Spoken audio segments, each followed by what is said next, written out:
વર્ષો પહેલા એ ગરમી તો આટલી જ હતી, પણ લાગતી નહોતી. વર્ષો પહેલા ગરમી તો આટલી પડતી હતી પણ લાગતી નહોતી.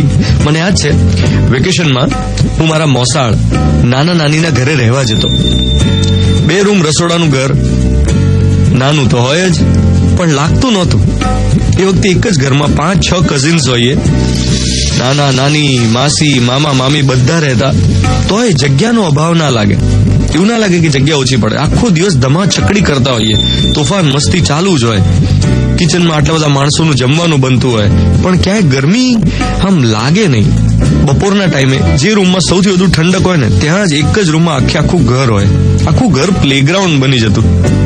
એક જ રૂમમાં 7-8 જણા હોય, બધા મજા કરતા હોય.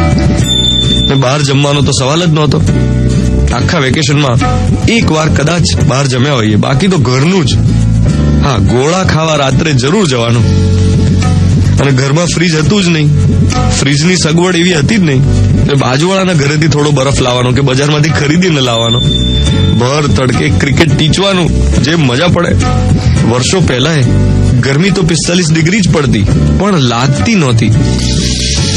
ભણતરનો થાક નહોતો ને. વેકેશનમાં એક્ટિવિટી ક્લાસીસ ભરવાનું ટેન્શન નહોતું. કમ્પલસરી કોચિંગ લેવાની મગજમારી નહોતી. મોબાઈલ ગેમ્સ નહોતી. અને જે હતું એ હવે નથી. જે હતું એ હવે નથી. સાથે રહેવાની ટ્રેનિંગ. બધા કઝિન્સની સાથે એડજસ્ટ થઈને રહેવાની ટ્રેનિંગ.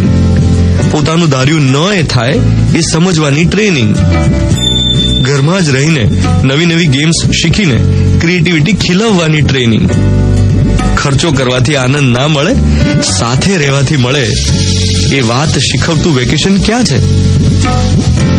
જડે તો કહેજો.